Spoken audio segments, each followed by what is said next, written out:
عبداللہ بن ابی کہتے ہیں کہ اسے میرے والد نے کہا کہ وہ کون سی چیز ہے جو ہمیں تم سے محفوظ رکھے. اس نے جواب میں کہا یہ آیت الکرسی ہے. پھر وہ نبی صلی اللہ علیہ وآلہ وسلم کے پاس گئے اور سارا قصہ بیان کیا. تو نبی صلی اللہ علیہ وآلہ وسلم نے فرمایا کہ اس خبیث نے سچ کہا ہے. ناظرین آپ کو بتاتے چلے کہ آیت الکرسی کے 9 حصے ہیں اور ان 9 حصوں کو اللہ نے بہت ہم آہنگی سے بنایا. اس آیت کے تمام 9 حصے اقرار اور نفی پر مشتمل ہیں. یاد رہے کہ ان میں نفی کا مطلب کسی لفظ سے انکار نہیں بلکہ اس لفظ میں موجود باتوں کا انکار ہے. اقرار کا مطلب کسی چیز یا بات کو ماننا اور تسلیم کرنا، جبکہ نفی کا مطلب اس بات یا چیز سے انکار کرنا. جیسا کہ پہلی آیت میں نفی کی بات اس طرح کی گئی کہ اللہ جس کے سوا کوئی معبود نہیں، یعنی اللہ اپنے سوا کسی اور خدا کی نفی کر رہا ہے. پھر فرمایا گیا وہ ہمیشہ زندہ رہنے والا ہے. یہاں اقرار کیا گیا کہ اس کی ذات ہمیشہ سے تھی اور ہمیشہ رہے گی اور باقی سب کچھ فنا ہو جائے گا. اقرار اور نفی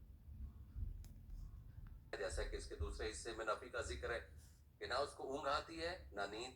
پھر اقرار کا ذکر ہے کہ جو کچھ آسمانوں میں ہے اور جو کچھ زمین میں ہے سب اسی کا ہے. پھر ذکر ہے کہ کون ایسا شخص ہے جو اس کے حضور اس کی اجازت کے بغیر سفارش کر سکے، یہ نفی ہے.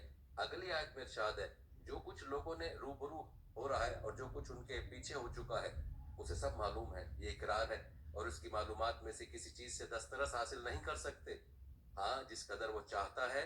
اس میں نفی کی گئی کہ اللہ کے سوا کسی کو اختیار حاصل نہیں. اس کی بادشاہی اور علم آسمان اور زمین سب پر حاوی ہے. یہاں اقرار کیا گیا ہے اللہ تعالیٰ کی بادشاہت کا اور اسے اس کی حفاظت کچھ بھی دشوار نہیں. یہاں نفی ہے. بڑا عالی مرتبہ اور جلیل القدر ہے. بس آخری جملے میں اقرار ہے کہ وہی سب سے بڑا ہے. اب اسی آیت میں ایک اور گہرا راز بھی پوشیدہ ہے جسے اگر آپ جانیں گے تو یقیناً حیران ہو جائیں گے کہ الفاظ اور حروف کا یہ زبردست ملاپ واقعی قرآن کا اصل حسن ہے.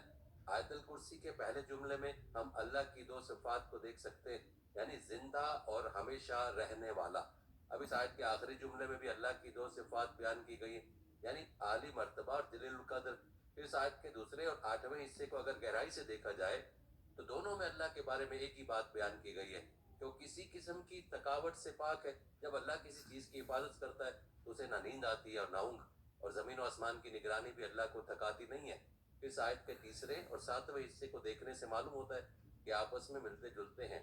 ان حصوں میں اللہ تعالیٰ انسان کو باور کراتا ہے کہ وہ نہ صرف زمین و آسمان کا مالک ہے بلکہ تمام کائنات میں پھیلی ہوئی ہر شے کا بادشاہ بھی ہے. اسی طرح چوتھے اور چھٹے حصے میں اللہ انسان کو اس کے کمزور اور اللہ کے محتاج ہونے کی یاد دہانی کراتا ہے اور پھر کہتا ہے سوائے اس انسان کے جسے اللہ خود طاقت عطا کر دے. ناظرین یوں پہلا اور آخری، دوسرا اور 8واں، تیسرا اور 7واں، چوتھا اور چھٹا حصہ ایک دوسرے سے منسلک ہیں. لیکن 5ویں حصے میں کیا ہے؟ اب سب سے حیران کن اور زبردست بات اس آیت کا درمیانہ اور 5واں حصہ ہے. اس میں اللہ انسان کو بتاتا ہے کہ وہ جانتا ہے کہ اس آیت میں اس نے پہلے کیا بیان کیا اور بعد میں کیا بیان کیا. اب غور کریں کہ کون ایسی باتیں بتا رہا ہے؟ بے شک اللہ.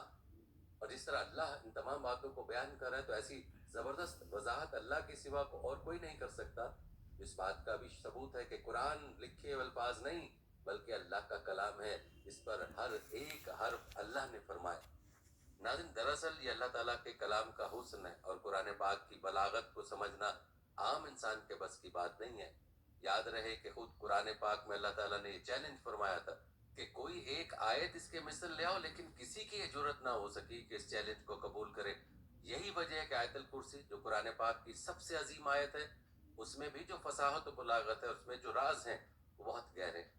ناظرین امام احمد رحم اللہ بیان کرتے کہ ہمیں محمد بن جعفر نے عثمان بن عتب سے حدیث بیان کی کہ آپ کہتے ہیں کہ میں نے ابو السلیل کو یہ کہتے ہوئے سنا کہ نبی صلی اللہ علیہ وسلم کے ایک صحابی لوگوں کو حدیث بیان کیا کرتے تھے، حتیٰ کہ لوگوں کی تعداد بہت زیادہ ہو گئی تو وہ گھر کی چھت پر چڑھ جاتے اور یہ حدیث بیان کیا کرتے تھے کہ رسول اکرم صلی اللہ علیہ وسلم نے فرمایا قرآن مجید میں کون سی آیت سب سے زیادہ عظمت کی حامل ہے؟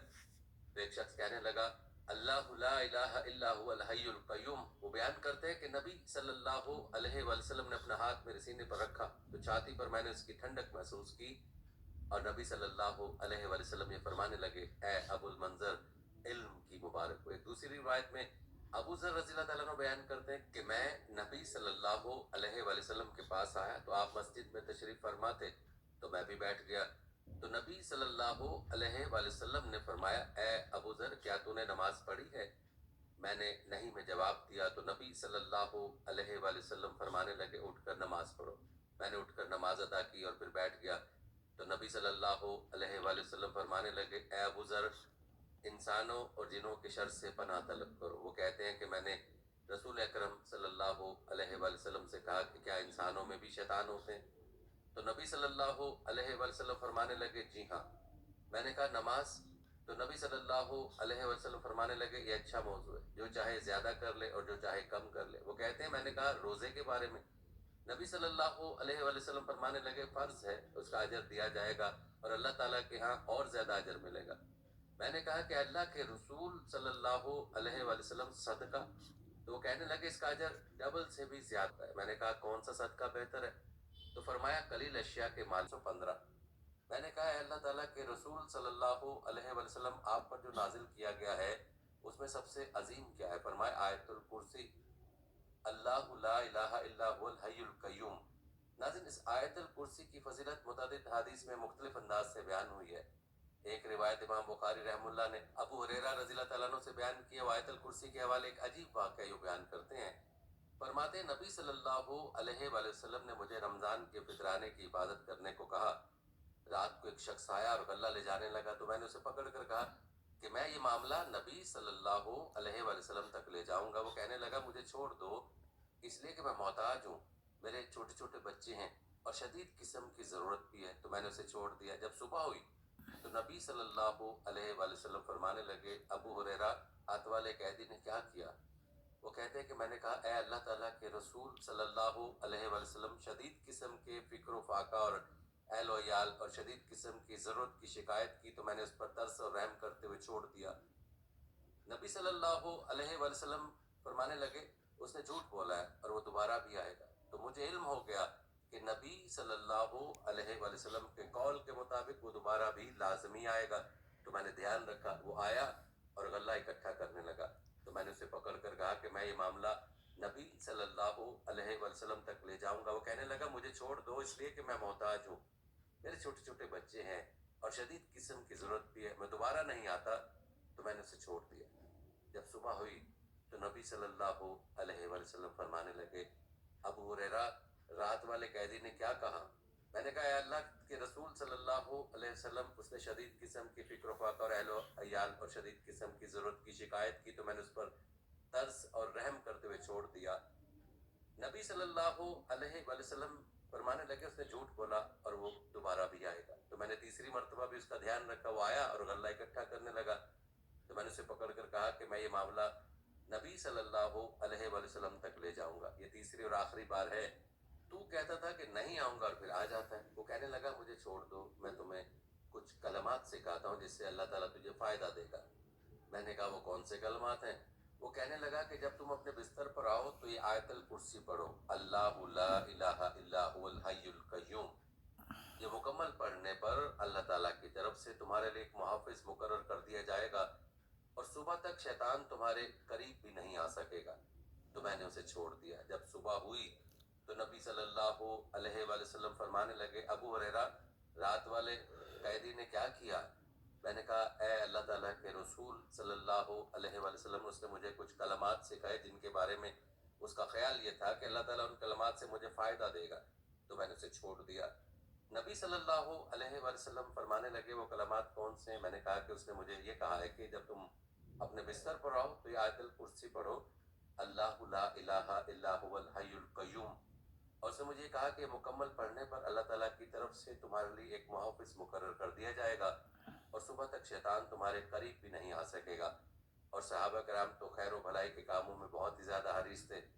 تو نبی صلی اللہ علیہ وآلہ وسلم فرمانے لگے تیرے ساتھ بات تو اس نے سچی کی ہے لیکن وہ خود جھوٹا ہے. اے ابو ہریرہ تمہیں یہ علم ہے کہ تم 3 راتوں سے کس کے ساتھ بات چیت کر رہے تھے؟